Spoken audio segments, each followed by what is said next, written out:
मेरे को थोड़ा ब्राइट है बड़ा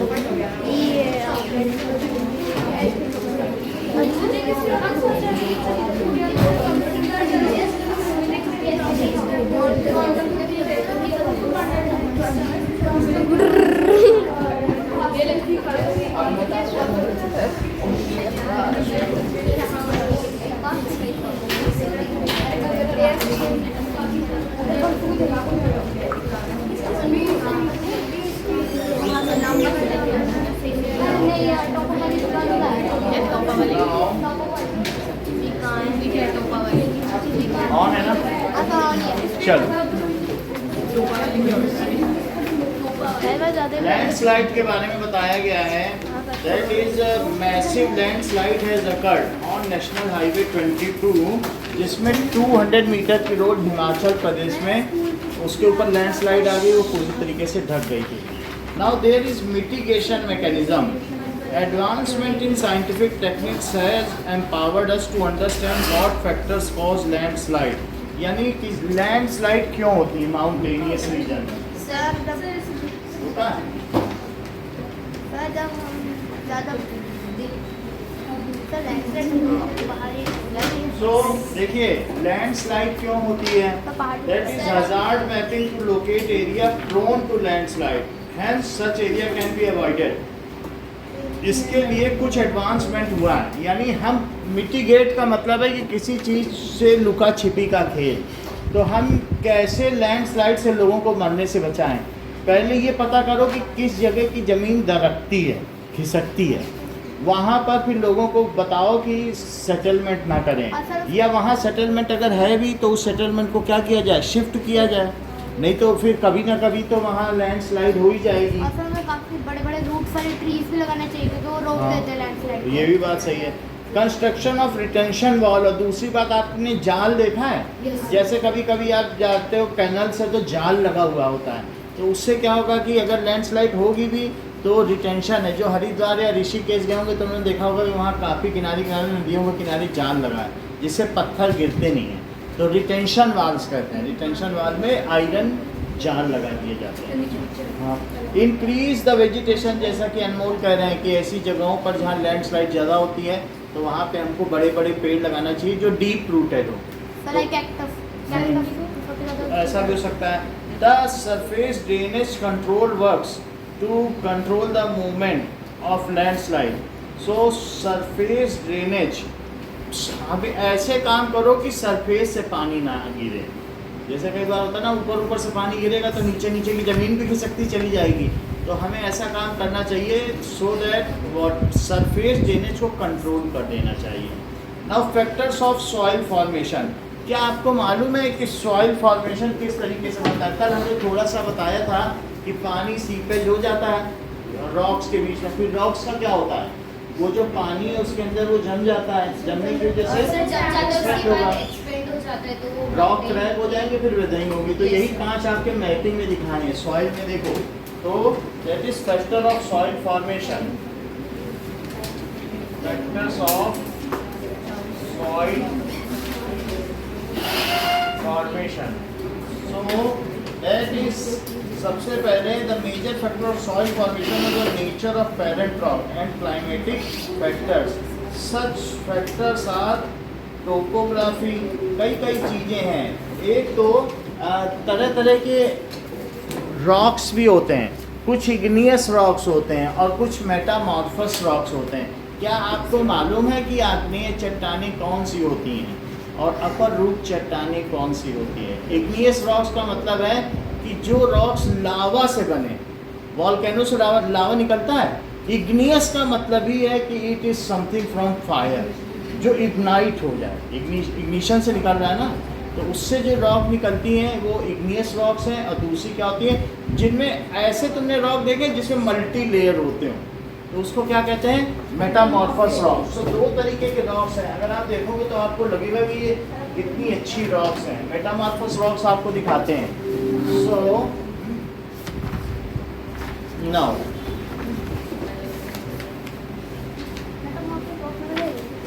आप लोगों ने यहाँ से जब उदयपुर गए होंगे ये कितना अच्छा बता देते हैं। सो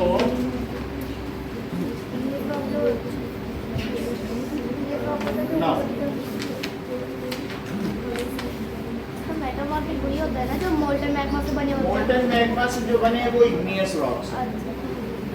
अब ये देखो,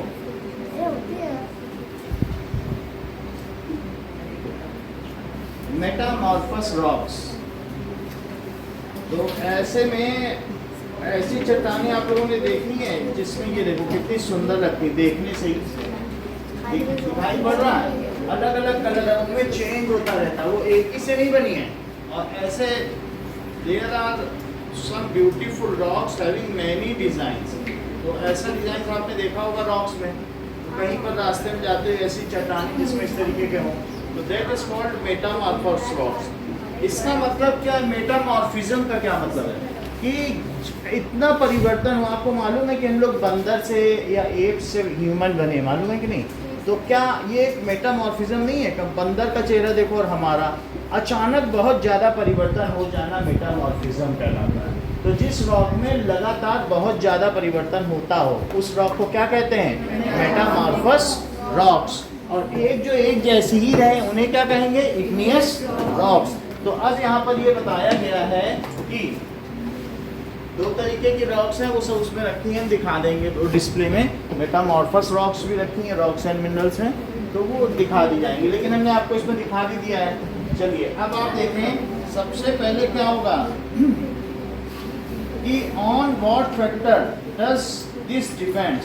सो the factors the topography, role of organic material, बहुत सारी चीज़ें होनी चाहिए। मान लीजिए एक रॉक यहाँ पर है और एक रॉक बहुत ऊंचाई पर है, तो किसके सॉइल फॉर्मेशन के अनमोल ज़्यादा चांसेस? करेक्ट बताना है, क्योंकि इन्होंने कहा कि नीचे वाले में कभी आइस फॉर्मेशन होगा ही नहीं, तो नीचे कभी सॉइल नहीं बनेगी। तो मतलब ये साइंस के पर्सपेक्टिव से बताने कि जो ऊपर है उसमें एक टाइम पे पानी बहेगा और फिर वहाँ ठंडक भी पड़ेगी। हम लोगों ने देखा था कि नहीं है हायर क्लाइमेट पे, तो क्लाइमेट जब चेंज होगा 0 डिग्री पहुँचेगा तो वहाँ आइस बनेगी और वो बढ़ेगा और वो टूट जाएगी। और नीचे वाली उन्होंने तुरंत बता दिया कि सर नीचे वाली तो नहीं टूटी। तो इतनी बात आपको समझ में आ गई। सो इसके लिए क्या चीज़ है, कैसी रॉक है, मेटामॉर्फस रॉक्स है तो उसके टूटने के ज़्यादा चांस है। वेदरिंग, रॉक के टूटने को क्या कहते हैं? वेदरिंग कहते हैं। तो उसके टूटने के ज़्यादा चांस है। फिर क्लाइमेटिक कंडीशन, एल्टीट्यूड पर भी डिपेंड करेगा। हायर एल्टीट्यूड पे क्या होगा, क्या रॉक जल्दी टूटेगी, उसकी वेदरिंग जल्दी हो जाएगी। और तीसरी चीज़ क्या है, जहाँ क्लाइमेट का ज़्यादा चेंज हो, उससे क्या होगा, जब क्लाइमेट चेंज होता है तो उसको कहते हैं रॉक्स बढ़ जाती हैं, दैट इज थर्मल एक्सपेंशन। जैसे कि ये चीज़ है, ये इसी चीज़ के लिए बना हुआ है। कोई भी चीज़ अगर हीट दी जाए तो उसमें थर्मल एक्सपेंशन होता है। मान लीजिए कि जैसे ये बॉल है, अभी वो इसमें जा रही है, तो अभी इसमें डालोगे तो चली गई, ठीक है, इसको एक मिनट पहले निकाल ये, अभी ये इसमें जा रही है, लेकिन अगर इसको कैंडल पे गर्म कर दोगे तो ये बढ़ जाएगी, फिर ये इसमें नहीं जा पाएगी। तो इसको कहते हैं क्या, थर्मल एक्सपेंशन। तो थर्मल एक्सपेंशन का टेस्ट करने का क्या तरीका, ये एग्जैक्ट इसी के डायामीटर का, तो फिर ये बढ़ जाएगी तब नहीं जा पाएगी, इससे पता चल जाएगा कि ये बढ़ गई है। तो इसी तरीके से रॉक्स में अगर अनइवन हीटिंग हो, कोई हिस्सा ज़्यादा गर्म हो जाए और कोई हिस्सा कम गर्म हो जाए, तो भी क्या होता है, अनइवन हीटिंग की वजह से। तुमने कभी देखा कि खौलती हुई चाय कभी कप में डालो तो कप टूट जाता है ना, क्योंकि अंदर वाला हिस्सा बढ़ जाता है कप में और बाहर वाला नहीं बढ़ पाता। तो जब वो बढ़ेगा तो क्या तोड़ नहीं देगा कप को। सो अनइवन हीटिंग, अगर रॉक का ऊपर के हिस्से में अचानक खूब धूप पड़ जाए तो वो बढ़ गया और नीचे वाला अंदर ठंडा बना रहा, तो वो जब बढ़ेगा तो क्या डिटैच नहीं हो जाएगा। सो किस लिए सॉइल फॉर्मेशन होता है, ऐसे 4 फैक्टर अनमोल बताओ।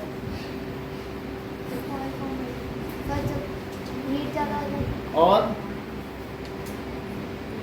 जैसा कि अनमोल ने बताया, that is type of rock होना चाहिए मेटामॉर्फस। दूसरा क्या है, एल्टीट्यूड पे भी वेरिएशन, हायर एल्टीट्यूड होना चाहिए। और अनइवन हीटिंग ऑफ रॉक, जैसे अनइवन है तो कोई हिस्सा ज़्यादा एक्सपेंड करेगा, कोई कम, तो फिर टूट नहीं जाएगा। So uneven heating of rock and that is climatic condition. Climatic condition किस तरीके की है तो उस पर भी डिपेंड करेगा। So and determine the thickness of soil profile. तो आप ये देखोगे कि 5 चीज़ें बताई गई हैं सॉइल के लिए। तो सॉइल में all these differ from factors affecting the soil formation. तो सॉइल फॉर्मेशन को पहले ये पता करना पड़ेगा कि उसकी पेरेंट रॉक कौन सी है।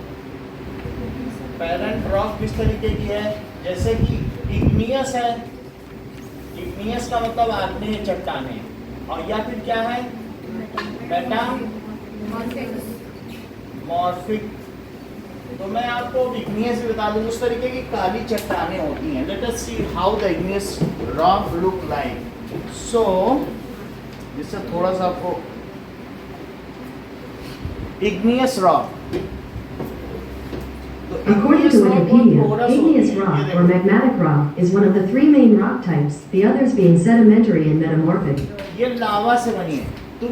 तुमने कभी अमेजन से लावा खरीदा है? ये इग्नियस रॉक बहुत हल्का होता है।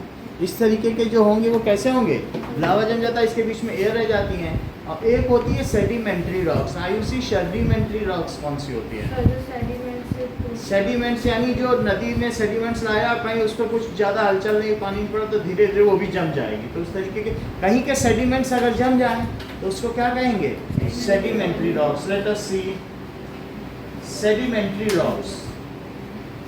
So, according to USGS.gov, common sedimentary rocks include sandstone, limestone, and shale. These rocks often start as sediments carried in rivers and deposited in lakes and oceans. When buried, the sediments lose water and become cemented to form rock. तो उसको क्या कहेंगे, sedimentary rocks. यहाँ पर river आई और उसने अपने deposit लगातार हर साल आगे छोड़ते गए तो एक लेयर वाइज बन जाएगा कि नहीं, तो वो सेडिमेंट्री रॉक्स है। तो टाइप्स ऑफ रॉक हमें हमारे हाथ में कौन सी सॉइल है ये बता देगी कि ये किससे बनी है। सॉइल जैसी रॉक होगी उसकी सॉइल भी वैसी ही होगी। इग्नियस रॉक की सॉइल अलग होगी, मेटामॉर्फस की अलग होगी, सेडिमेंट्री रॉक्स की सॉइल अलग होगी। और दूसरा क्या बता रहा है, दूसरी चीज है कि other factors that is relief pattern. दूसरी चीज है रिलीफ पैटर्न। और विथ रिलीफ पैटर्न क्या होता है, किस चीज पे डिपेंड करेगा soil formation. Relief pattern topography है, मतलब उसमें सब कुछ आ जाएगा। तुम कहाँ रहते हो, अगर आपसे कोई पूछे किस रिलीफ पैटर्न पर रहते हो तो तुम कह दो मैं सी लेवल से जोधपुर 2000 मीटर ऊपर है, मैं वहाँ रहता हूँ, और it is the desert area near by mountainous range is जो भी अरावली रेंज, इतना बोलोगे तो मान लिया जाएगा। And the climatic condition is hot and dry, इतना बोलना पड़ेगा जब भी तुमसे पूछा जाए कि तुम्हारी टोपोग्राफी क्या है, रिलीफ पैटर्न। सो रिलीफ पैटर्न में तुम्हारे आसपास के क्लाइमेटिक कंडीशन एवरेज पूछी जाएगी। तो क्या क्या चीज़ आ जाएगी, आपको क्या बताना पड़ेगा रिलीफ में, एल्टीट्यूड यानी ऊंचाई, फिर क्या स्लोप है कि ये प्लेन रीजन है, and accumulation of soil. It also determines the accumulation of soil की कितनी सॉइल है। कहीं कहीं पर सॉइल सिर्फ 1 इंच मोटी होती है जो कि न्यूट्रिशियस होती है, कहीं कहीं 1-1 फीट मोटी सॉइल। ऊपर की अगर हट भी गई तो नीचे की भी मिट्टी में खूब होता है, क्योंकि नदियाँ बहुत उपजाऊ मिट्टी लाती हैं। तो यूपी, पंजाब, हरियाणा में ऐसा नहीं कि 1 इंच ही मोटी सॉइल ऐसी है, काफ़ी अंदर तक सॉइल वहाँ फर्टाइल है, ये भी। और तीसरी चीज़ क्या है, flora, fauna and micro organism. तो मान लीजिए सॉइल में फ्लोरा और fauna and micro organism. Flora बहुत सारा वहाँ पर वेजिटेशन है, तो वेजिटेशन गिरता रहेगा तो उससे सॉइल का टेक्सचर खूब इम्प्रूव हो जाएगा। हमने आपको बताया था कि नहीं, हल्की सॉइल दिखाई थी कि नहीं एक बार, कि कितना ह्यूमस रहता है, तो सॉइल का टेक्सचर। फौना जैसे काऊ डंग हो गए, दूसरे ह्यूमन एनिमल का एक्सक्रीटा वहाँ गिरता रहेगा। और बहुत सारे बैक्टीरिया भी वो ज़मीन के अंदर जा के भी क्या करते हैं, सॉइल में नाइट्रोजन डालते रहते हैं। तो माइक्रो ऑर्गेनिज्म हैं, राइजोबियम या और मिट्टी में बहुत बैक्टीरिया हैं, अगर कोई भी चीज़ गिर जाए तो ऐसे ही सड़ जाती है। तो माइक्रो ऑर्गेनिज्म, तो that is soil is the house of bacteria, millions of bacteria अगर तुम्हें चाहिए तो सॉइल का एक मुट्ठी ले लो, उसमें सब बैक्टीरिया, हर तरीके का बैक्टीरिया। तो इस तरीके से ये भी डिटरमाइन करता है सॉइल कैसे होगी। टाइम, अगर सॉइल बिल्कुल नहीं है तो उस देखो थिकनेस ऑफ सॉइल तुम्हें पता करनी है। सॉइल वो मिट्टी है जिसमें कुछ ना कुछ उग सकता है, ठीक है। तो सॉइल आपकी थिकनेस कितनी है ये टाइम डिसाइड करेगा, वो कितने दिनों में बनी है। अभी अभी बन के आई है कि या बहुत दिनों में बन के आई, तो थिकनेस कौन डिटरमाइन करेगा? That is time. Time is the factor which determines thickness. और मयंक ये बताइए फ्लोरा फौना क्या डिसाइड करेंगे? टेक्सचर ऑफ सॉइल, यानी टेक्सचर का मतलब है अगर बहुत सारा वहाँ वेजिटेशन है तो ऐसी स्थिति में वहाँ की मिट्टी कैसी होगी? That it is very good. तो टेक्सचर छूने में तुम्हें लगेगा वाह क्या अच्छी मिट्टी है। तो टेक्सचर ऑफ सॉइल अगर डिटरमाइन करना है तो तुम्हें क्या कर लेना चाहिए? दैट इज जैसे ये सॉइल है, इसको आप टच करोगे तो आपको लगेगा देखो कितनी अच्छी मिट्टी है। टेक्सचर हल्की भी है, बहुत भारी नहीं है, ये नहीं है कि पत्थर टाइप नहीं है, पत्थर लग रही है। तो इट इज फ्लोरा फौना, इसमें पौधों का ह्यूमस बहुत ज़्यादा है। आप हाथ में लोगे तो बहुत भारी है ना, इससे पता चल जाएगा सॉइल का टेक्सचर कैसा है। ये देखिए हल्की लग रही है कि नहीं? रेत नहीं लग रही। तो it has water retention capacity, इसमें पानी, और वैसे भी ये आप उठाओगे तो हल्का लगेगा। और इसमें बहुत सारा न्यूट्रिशन है। अनमोल तो इसी को टिफिन को ले जाता है। ये देख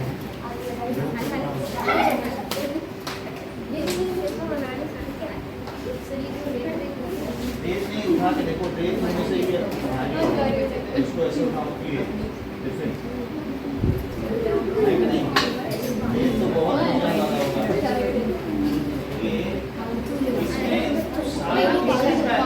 ये ठीक है। सो और कोई भी जैसे हमने ये ले लिया तो सॉइल को ग्रिप कौन करता है? ये जो रूट्स होती हैं, these roots grips the soil ultimately, ये बहुत अंदर तरीके से।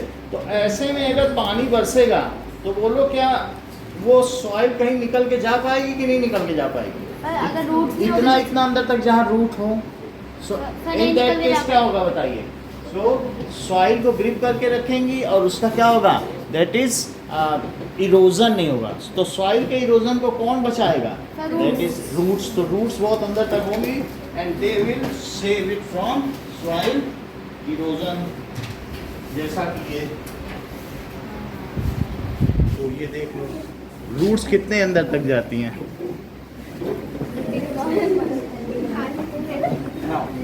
Next is climate. क्लाइमेट से क्या पता चलता है? ये बताओ फ्लोरा फौना क्या डिटरमाइन कर दे पलक? हाँ, नेचर ऑफ सॉइल, टेक्सचर छूने में कैसे? सो डिटरमाइन टेक्सचर। और ये क्या डिटरमाइन करता है? ये पेरेंट रॉक क्या डिटरमाइन करती है? Composition of soil. उसमें कैल्शियम ज़्यादा है कि उसमें बेसाल्ट ज़्यादा है? जैसे अगर मान लो लावा है तो बेसाल्ट ज़्यादा होगा, किसी किसी में कैल्शियम ज़्यादा होगा, तो वो क्या डिटरमाइन करेगा? कंपोजिशन। पेरेंट रॉक डिटरमाइन करती है composition of soil, determine composition of soil. और पलक टाइम क्या डिटरमाइन करता है? ये बताती नहीं है। हाँ, थिकनेस ऑफ सॉइल। जितने ज़्यादा दिन की हो जाएगी तो उसमें क्या हो जाएगा? उसकी थिकनेस और बढ़ती चली जाएगी। तो थिकनेस ऑफ सॉइल लिखा तो है। तो इसके बाद अब देख लीजिए व्हाट आर द, एक क्लाइमेट भी है तो टेम्परेचर कैसा है, रेनफॉल कैसी है, वेदरिंग क्या है, ह्यूमस फॉर्मेशन।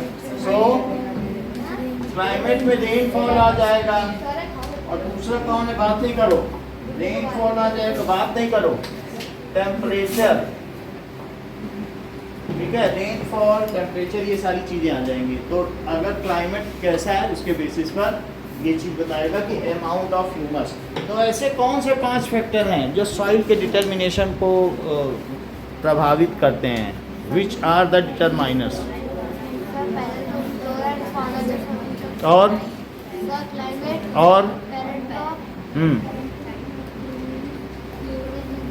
और बताइए।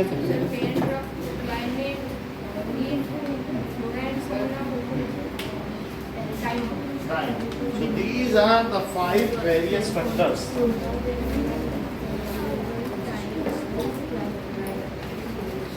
अब देखो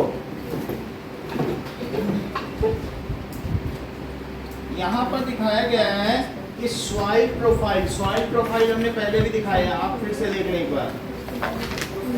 सॉइल प्रोफाइल देखो, According to Byju's, a soil profile is a vertical cross-section of the soil, made of layers running parallel to the surface. These layers are known as soil horizons. Also read, soil teaming.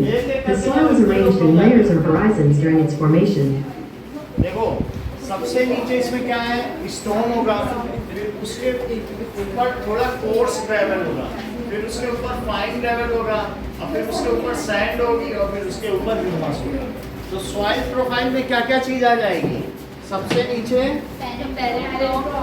हाँ, तो that is, अगर soil profile देखा जाए तो सबसे नीचे किस तरीके का है, बुक में भी बना है कि बड़े बड़े पत्थर बनाए। तो सबसे नीचे है पेरेंट रॉक, एंड उसके ऊपर क्या है, वेदर रॉक मटेरियल है, एक तरीके से कोर्स सैंड होगी, छोटे छोटे टुकड़े होंगे, ठीक है। ये फिगर बना है ऊपर, ये वाला, so that is coarse sand. Weather rock material का मतलब है जो रॉक से टूट फूट के बना है, तो उस चीज को क्या कहेंगे, कोर्स सैंड भी कह सकते हो, या वेदर्ड का क्या मतलब है, वेदर्ड रॉक। और फिर उसके ऊपर कैसा होगा, that is subsoil with sand, silt, clay. यहाँ पर क्या चीजें होंगी,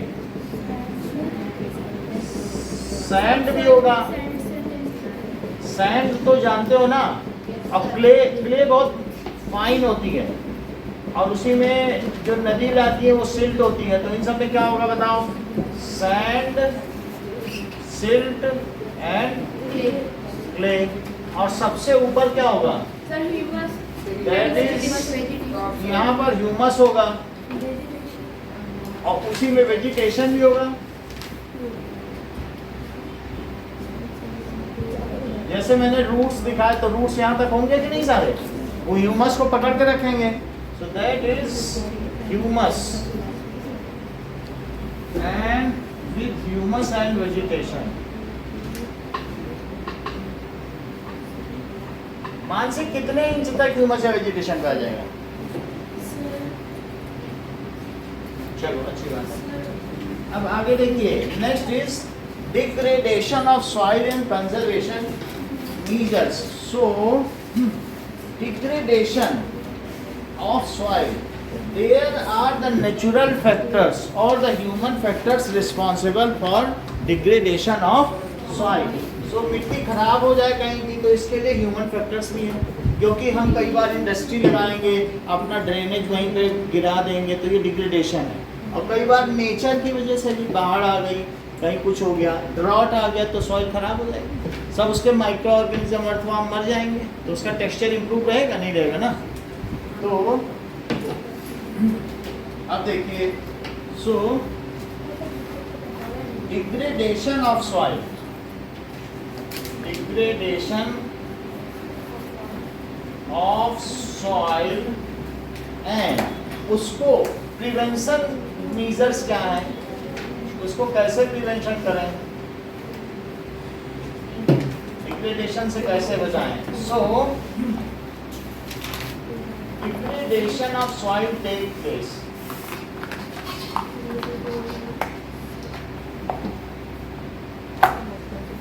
किसकी वजह से होता है, due to human factor, Mansi, और किसकी वजह से,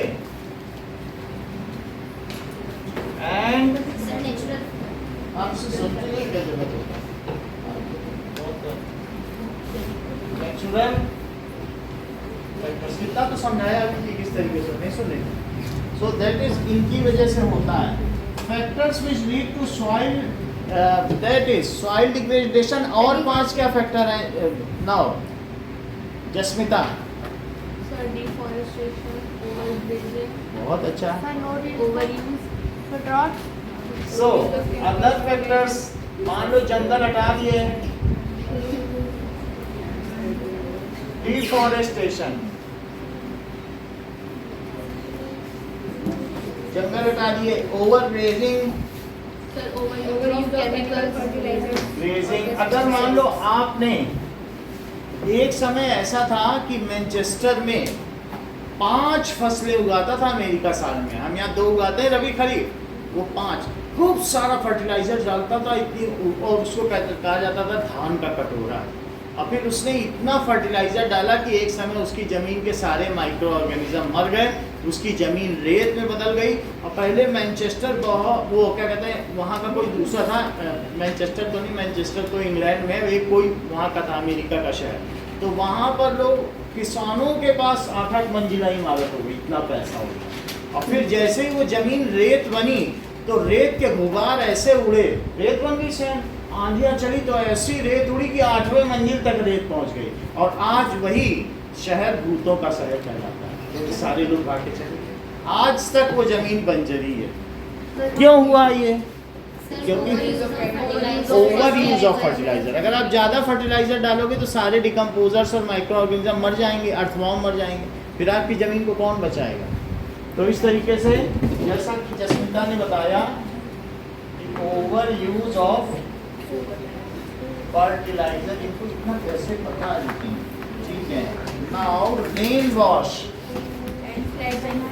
रेन वॉश, कभी कभी पानी आता है तो ऊपर की अपर लेयर को ले जाता है धो के, तो वो रेन वॉश है. लैंडस्लाइड्स, लैंडस्लाइड अगर हो गई तो अगर लैंड ऊपर की स्लाइड होगी तो जो नीचे बचा क्या वो सही रहेगा कि नहीं? नहीं ना. तो लैंडस्लाइड, लैंड ये भी जानते हैं, देखो जैसे इनको पता है. और सूखा पड़ना, फ्लड में तो ये हो गया रेन वॉश. अब ये आपको 6 फैक्टर बताएंगे Anmol. What are the 6 factor due to which soil degradation takes place? अगर हम लोग ज़्यादा फर्टिलाइजर डालते हैं माइक्रो ऑर्गेनिज्म, और सर हम लोग केमिकल्स, और सर अगर हम लोग डिफॉरेस्टेशन करते हैं, रेन वॉश करते हैं, लैंडस्लाइड हो जाता है, और ये क्या ड्रॉट आ जाता है. सही बताएं. आप भी बोलो प्रीतिका सारे फैक्टर. कभी कभी बताया करो, सब तो बताते हैं, इतना सरल भी नहीं बताया, हर एक बार में याद नहीं, एक ही सेंटेंस में बता. हाँ,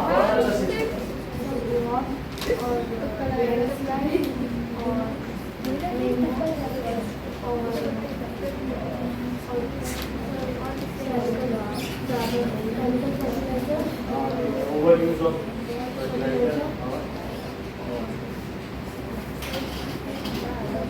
डिफॉरेस्टेशन, ओवर ग्रेजिंग. 6 है, बताओ मानसी.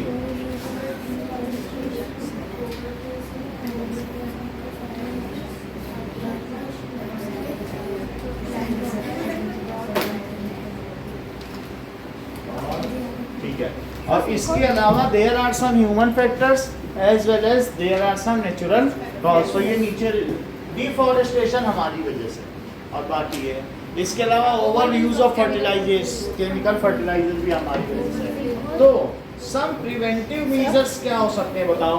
सर ओवर जैसे तुमने यहाँ पर पहले राजस्थान बहुत हरा भरा था, फिर यहाँ पर इन्होंने जो काले हिरन होते हैं ना, बोले ये सब मेरे देवता है, भगवान है, कोई भी हिरन को नहीं मारेगा, जो हिरन को मारेगा, सलमान खान फंसा तो हुआ है ना काले हिरन का से, तो ये लोग नहीं मारते थे. इतने हिरन हो गए कि उन्होंने ज़मीन में जो पत्ता उगता था उसको ही पहले खा लेते थे, तो ज़मीन में घास ही ख़त्म हो गई. और जब घास ख़त्म हो गई तो वो ज़मीन में फिर घास उग नहीं पाती थी. ज़्यादा जब हिरन हो जाएंगे तो क्या होगा, वो घास उगते ही खा लेंगे, कोपलों को खा लेंगे, 10 सैपलिंग्स. तो फिर यहाँ घास उगना बंद हो गई, वो काले हिरन भी मारे गए और ज़मीन रेगिस्तान बन गई. नहीं तो ये सबसे हरा भरा क्षेत्र था. तो ओवर ग्रेजिंग की वजह से क्या यहाँ की सॉइल डिग्रेड हो गई? अब देखिए some methods of soil conservation. तो कैसे हम सॉइल कंजर्वेशन करें? सो तो हमें ज़्यादा ओवर यूजिंग नहीं करना चाहिए। मेथड ऑफ सॉइल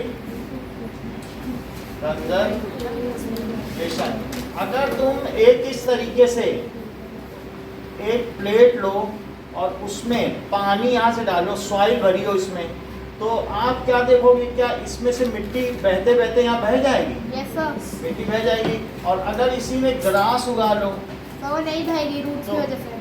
मान लो रूट्स तो आपने देखा कि किस तरीके से पकड़े रहते हैं, तो अगर इसमें ग्रास है तो पानी सब इसी के अंदर एब्जॉर्ब हो जाएगा। यदि पानी जाएगा भी नीचे तो ओनली वाटर जाएगा, मिट्टी नहीं बह पाएगी, क्योंकि मिट्टी को किसने पकड़ रखा है? मैंने देखा ना ये रूट्स कितनी जबरदस्त तरीके से पकड़ती हैं। So they are clinging the soil. So अगर बताओ क्या रेन सॉइल को ले जा सकती है अगर तुम्हारी जमीन में घास हो? नहीं ले जा सकती है। तो इस तरीके से ऐसा दिखाया भी गया है कि पहला हम क्या करें, the bare ground between plants is covered with a layer of organic matter like straw, it helps to retain soil moisture. That is bare ground between plants is covered with a layer of organic matter. अगर आप क्या करो कि खूब सारा organic matter जैसे भूसा डाल दो जमीन में, तो ऐसी स्थिति में जो तुम्हारा पानी आएगा, खूब सारा ऑर्गेनिक मैटर डाल दो, तो वो उनमें भूसा क्या होता है, पानी गिरेगा तो it retain the lot of water. Humus क्या कर सकता है, अगर मैं इसी में पानी डाल दूं तो इसमें पानी डालने के बाद भी, किसी के पास पानी है अभी बॉटल है तो आपको अभी दिखा दें, तो मैं ये दिखाता हूँ कि इट कैन रिटेन, और फिर इसका टेक्सचर भी इतना बढ़िया हो जाता है कि humus has lot of water retention capacity. ये देखिए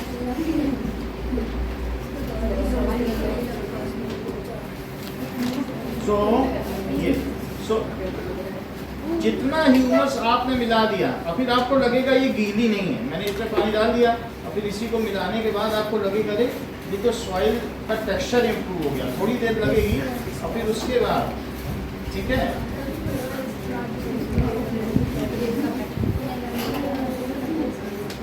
अभी थोड़ा सा इसको सेट होने दो, तो फिर इसमें जितना भी ह्यूमस है ये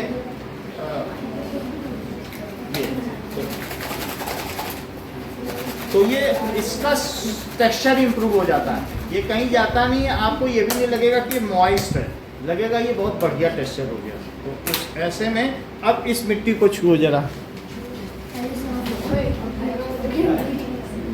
कितना अच्छा टेक्सचर है, सॉइल का टेक्सचर इंप्रूव हो जाता है जितना ह्यूमस होगा। नाउ इट लुक्स जैसे ऐसे मखमली लगेगा,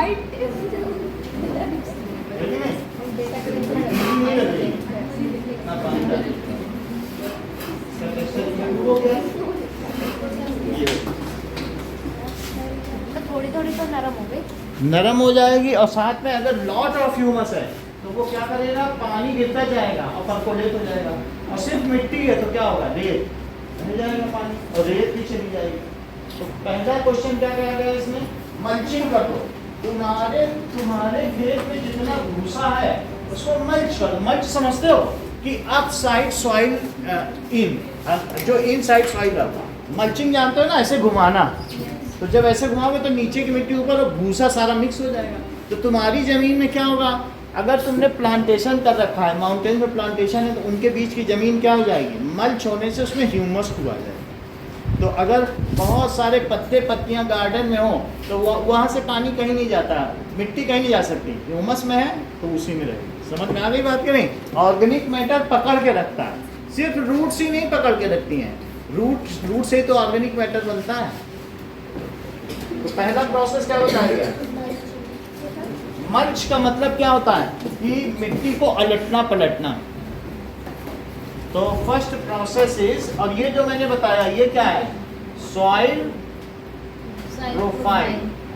तो सॉइल प्रोफाइल आपकी बुक में भी बना है। जैसे जैसे मिट्टी खोदोगे तो सबसे पहले ह्यूमस जाएगा, फिर धीरे धीरे फाइन सैंड आएगी, फिर बजरी आएगी, ऐसे आता जाता है। तो अब चला देखो, ऐसे कौन से 7 मेथड्स हैं श्योर जिनके द्वारा सॉइल का कंजर्वेशन किया जा सकता है। जसमिता आप मत बताना, इन्हीं को बताने दो, हर बार तुम बता देती हो। हाँ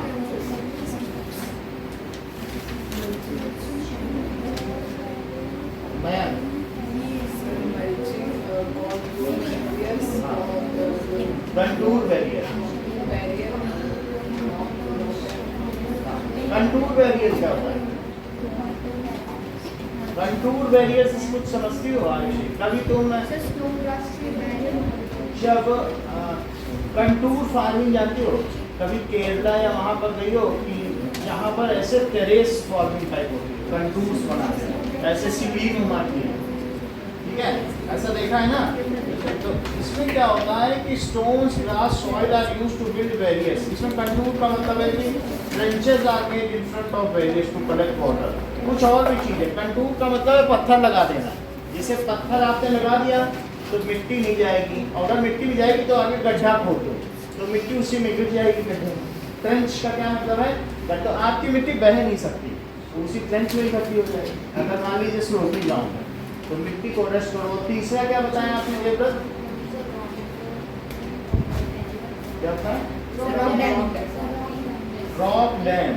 ठीक है, तो इन सबको एक एक करके देखें। And terrace farming. नाउ कुछ ये देखो,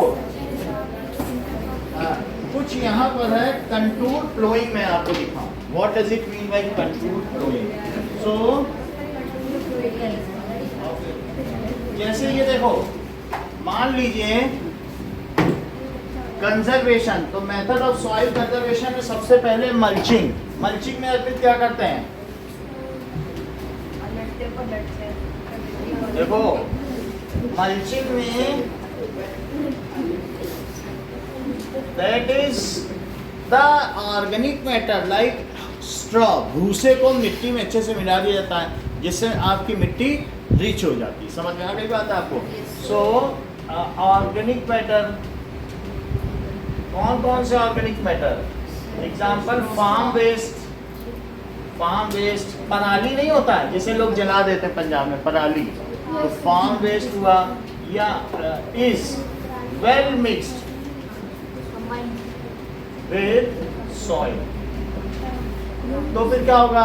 it will become rich with humus.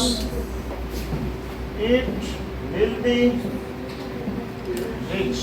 अगर ह्यूमस से रिच हो गई मैं, तो क्या होगा? टेक्सचर ये है कि उसमें बहुत सारे ऑर्गेनिज्म होंगे, वो उसको और न्यूट्रिशन देंगे। जितने माइक्रो ऑर्गेनिज्म होंगे वो क्या करेंगे? उसमें न्यूट्रिशन बढ़ा देंगे। अब देखो दूसरी चीज क्या बताई गई? Contour barriers. बैरियर बना दो, यानी आप अपने खेत के चारों ओर ग्रास उगा दो। ग्रास सबसे अच्छे जमीन को पकड़ती है, उतना फसल नहीं पकड़ सकती है। आप फसल उखाड़ सकते हो लेकिन घास उखाड़ना आसान नहीं है आपके लिए, क्योंकि उसका तो पूरा नेटवर्क रहता है ना। तो हमें क्या करना चाहिए?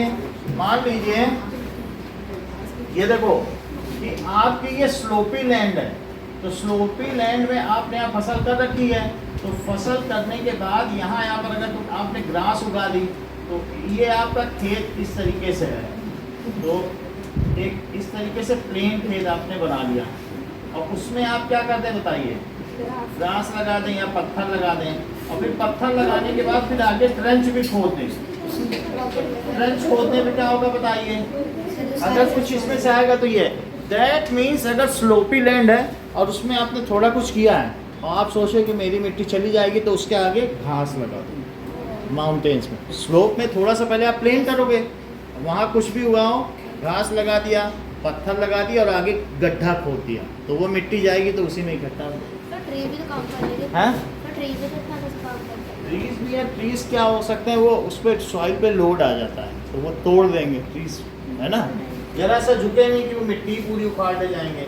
तो दूसरा क्या बताइए? इसको कहते हैं contour barrier.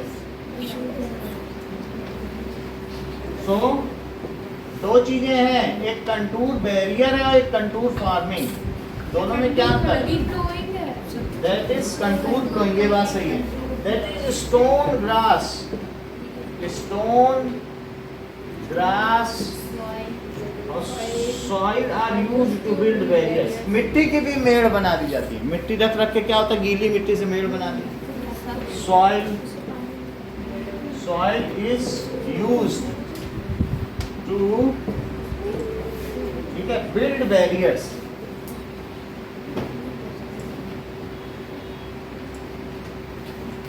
along contours contour का क्या मतलब होता है? जहाँ जहाँ से पानी पहाड़ों से गिरता है उसको कहते हैं कंटूर। गड्ढे बना देगा, गुलीज बना देगा। तो अल्टीमेटली हम कंटूर के अपोजिट में क्या करें? देखो दैट इज, पहले गुली फॉर्मेशन देखो तब तुम्हें पता चलेगा। ये देखो गुलीज फॉर्मेशन, गलीज फॉर्मेशन, ये देखो। तो होता According to क्या है? FAO.org, generally, gullies are formed by an increase in surface runoff. Therefore, minimizing surface runoff is essential in gully control. Watersheds deteriorate because of man's misuse of the land, short intensive rainstorms, prolonged rains of moderate intensity, and rapid snowmelts. इसमें क्या होता है कि कभी कभी पानी कहीं से बह जाता है, आपके खेत के अंदर गड्ढा कर जाएगा। आपका खेत जो 10 लाख का है वो 10,000 तक का हो जाएगा। अगर गली बन गई तो फिर क्योंकि तुम जो पानी से सिंचाई करोगे सब उसी में चला जाएगा। तो इसको रोकना, गली फॉर्मेशन। तो इसके लिए हमें जो कंटूर बनाने हैं वो ऐसे बनाने कि पानी के जो स्लोप है उसके क्रॉस में बनाने। समझ में आई? तो अभी समझ में आएगी। ये जैसे मान लीजिए ये गली बनने से रोकने के लिए तुम्हें क्या करना है, कितना खतरनाक गली फॉर्मेशन है देखो। तो मान लीजिए ऐसा अगर गली फॉर्मेशन हो जाए तो तुम्हारा खेत तो बेकार हो गया। प्लेटियो लग इतना रहा है। इतना गड्ढा हो जाए तो क्या होगा? तुम बचा पाओगे? जो पानी डालोगे सब इसी में लुढ़क जाएगा। तो जहां से देखो, जहां गली बनने के चांस हैं तुम उसके क्रॉस में पत्थर लगाओ। गली मान लो यहाँ मतलब पानी बहने के चांसेस लो, तुम्हें लग रहा है कि यहाँ से पानी आएगा तो यहाँ से आ जाएगा, पीछे गड्ढा तो यहाँ पत्थर लगाओ। इसी तरीके से कंटूर प्लोइंग भी देखो।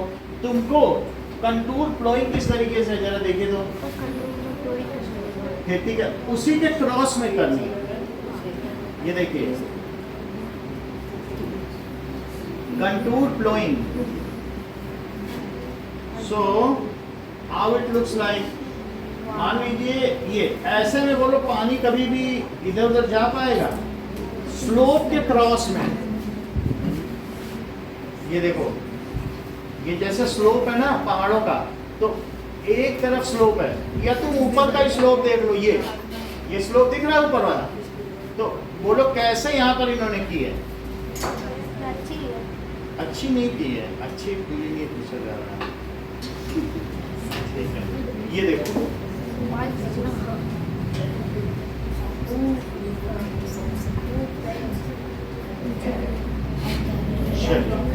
सो एक तो कंटूर बैरियर बना दिया। स्किप कर दो। अब ये देखो ऐसा। अब कहीं कहीं क्या करते हैं,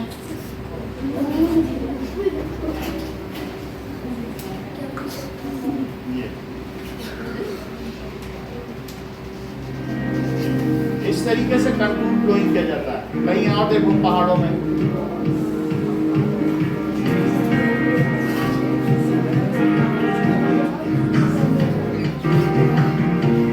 ये देखो, तो स्लोप के अक्रॉस में निकलना है, क्योंकि पानी क्या होगा, बहेगा नहीं कहीं पर।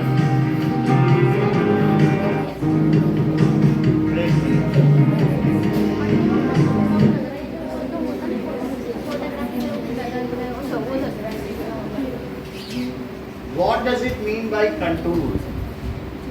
Contour का This is the exact definition of contour, the shape of the outer surface that of is something. मतलब एक तरीके से लीनियर फार्मिंग, अलग अलग आकार में फार्मिंग करो तो उससे क्या होगा, तुम्हारा पानी अगर जाएगा तो यहाँ से वहाँ से वहाँ घूमेगा, अब पूरा प्लेनली नहीं रहेगा। तुमने अगर मान लो आकार में गोल गोल घुमा घुमा के फार्मिंग कर दी है तो तुम्हारा पानी कहीं गिरेगा तो उसी में घूमता रहेगा तुम्हारे खेत में, वो भाग पाएगा। अब तुमने ऐसे सिंपली कर दी है फार्मिंग तो सादा पानी होगा। तो उन्होंने कैसे की, डिजाइनदार फार्मिंग की। तो कंटूर बनाने का मतलब है वहाँ कुछ ना कुछ ऐसे आकृति बना दो तो उससे क्या होगा, पानी भाग नहीं सकेगा, उसी में घूमता रह जाएगा और तुम्हारे अपने फार्म में रहेगा। तो डिजाइनर लाइंस को कंटूर कहते हैं। समझ में आ गई बात की नहीं? तो ऐसा ही जगह जगह होता है। नेक्स्ट देखिए, कंटूर बैरियर हो गया। रॉक डैम क्या होता है? रॉक डैम बना देते हैं। Rocks are piled up to slow down the flow of water. This prevents gullies and further soil loss.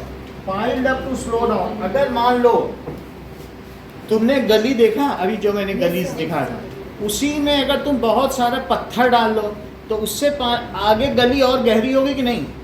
नहीं होगी, क्योंकि तुमने अपनी गली में पत्थर ला के डाल दिए, तो पानी का जो वेग है वो घट जाएगा, स्पीड कम नहीं हो जाएगी।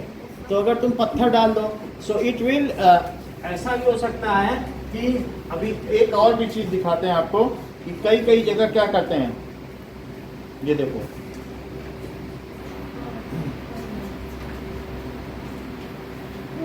Concrete mattress build on canal, अगर दिखाएगा तो ठीक है। ये देखो, ये भी है, तो कंक्रीट मैट्रेस भी कहीं कहीं बनाया जाता है और उसमें कंक्रीट भर दी जाएगी। तो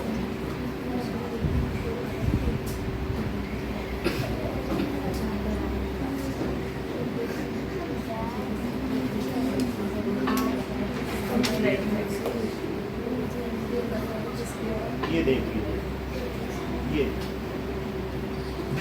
इसमें क्या कर रहे हैं,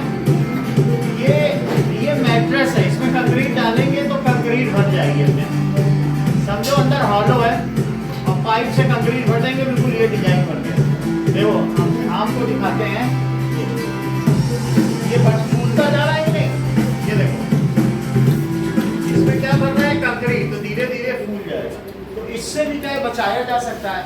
और आपको जैसे wire barrier for rock retention, इसके लिए भी आप देख लो कि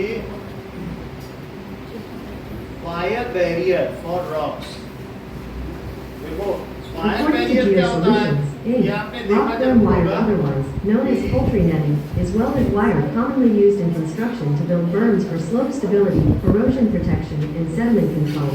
The metal mesh can be filled with ऐसा होता materials होगा। such as stone, concrete, ये आपने sand, or देखा है soil ऐसा? and is often complemented Wire by barrier। builder fabric. ये देखो, तो इससे क्या होगा कि रॉक कभी गिरती नहीं है। तो और रॉक डैम आप देख लीजिए, रॉक डैम क्या चीज है, अभी ये जो हमारा है रॉक डैम, डैम का क्या मतलब होता है, जो पानी को रोक दे। और तुम अगर तुम्हारे खेत में गुल्ली बन गई है तो तुम उसे रोकने के लिए क्या रॉक नहीं लगाओगे, तो उस चीज को क्या कहेंगे, ये देखो ये रॉक डैम है। अब इस तरीके से देखो आद्या, इसमें देखिए अगर इस तरीके से बना दिया जाए तो वो क्या कहलाएगा, दैट इज रॉक डैम। ऐसे किनारे बना दो तो ये सब रॉक डैम है। तो इससे क्या होगा बोलो, जो आसपास की मिट्टी वो कभी भी पानी में जाएगी, कभी भी नहीं जाएगी। So this is rock dam. So हम रॉक लगाकर डी, या आपका खेत है, अगर आपने खेत के चारों तरफ ऐसे रॉक लगा दिया तो क्या आपकी मिट्टी कहीं भी जा सकती है, देख लो। सो रॉक डैम बना दिया। कंटूर फ्लोइंग आपके में दिखाया गया, डिजाइनर फ्लोइंग, जरा देखो। रॉक डैम किस लिए होता है, रॉक्स आर पाइल्ड अप, अपने खेत के चारों तरफ पत्थर रख दो, रॉक्स आर पाइल्ड अप। कल सुबह 9 बजे से आपकी क्लास होगी 10:45।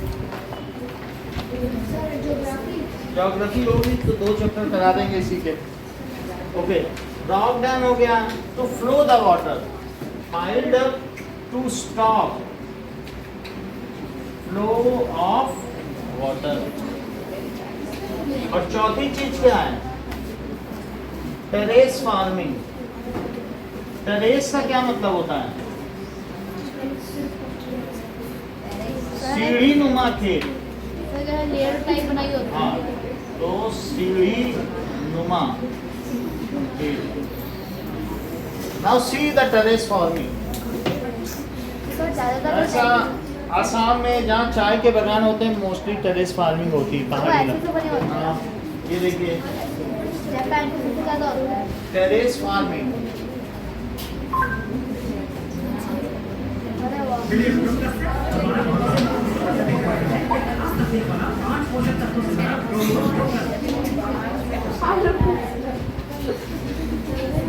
ये देखो ऐसी फार्मिंग होगी टेरेस फार्मिंग।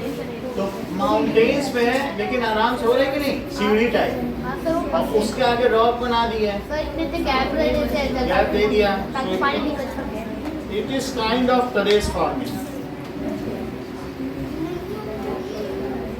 Terrace farming.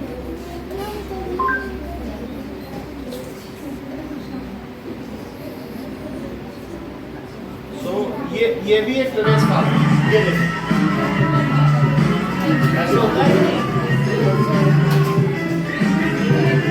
तो पहाड़ों पे भी पानी भर सकते हो, बन जाएगा ही। आप किनारे किनारे रॉक लगा दिए, रॉक डैम लगा दिया कि नहीं?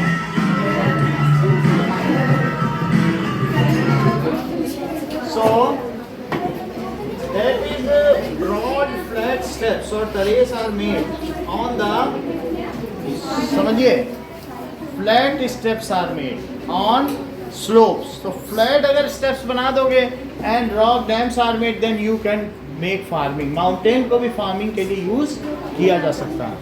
तो इस चीज के लिए लिखिए कि broad flat steps are made on slopes for farming। तो उसको क्या कहेंगे? Terrace farming. कंटूर प्लोइंग क्या है?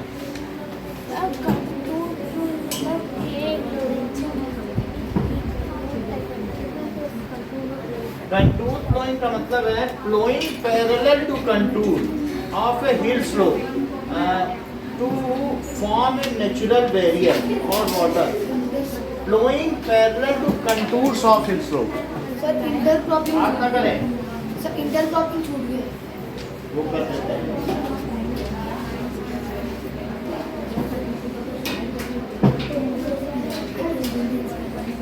What is contour of hill slope? According to Quora, the contour of a hill is a line that follows the same Contour ये है। elevation on a map. आप देख रहे Contours हैं? are used to depict the shape and slope. इसमें क्या दिखाया जा रहा है? Line सुनो, इसमें ये दिखाया जा रहा है, कंटूर में दिखाऊं कि कंटूर का मतलब है एट सिमिलर हाइट। इस चीज को आप समझो, कंटूर का मतलब है, तभी पता चलेगा। सर दिख रहा है सर वाइट अभी रुको, ये पीछे दिखाया गया, यहाँ पे आ गया। ये देखो, इधर पे दिखाया, ये ज्यादा ठीक है। यहाँ पर क्या दिखा रहा है? ये 10 मीटर ऊंचाई का जितना जमीन है वो सर एक कंटूर है। 20 मीटर ऊंचाई, 30 मीटर, 40 मीटर। समझ में आ गई बात? तो कंटूर का मतलब है समान ऊंचाई वाला क्षेत्र। तो जिसकी एक जैसी हाइट हो उसको कंटूर कहते हैं। तो 10 मीटर का कंटूर, 20 मीटर का कंटूर, 30 मीटर का 40। तो अगर एक ही हाइट वाले पे एक प्लेन बना लो तो क्या वो पानी कहीं जाएगा? उसको क्या कहेंगे? कंटूर। समझ में आई बात कि नहीं? सेम हाइट वाले को एक लेवल पर खेती करो तो कंटूर प्लॉइंग ठीक रहेगी कि नहीं? So what is contour? That is, जैसे आपकी बुक में देखो, सेम कंटूर पर एक लेवलिंग करनी गई है और उसी में फिगर दिया है कंटूर प्लॉइंग। जो टेरेस फार्मिंग है वही कंटूर प्लॉइंग। तो उसी तरीके से है, बट एक लेवल वाला एक जैसा होना चाहिए।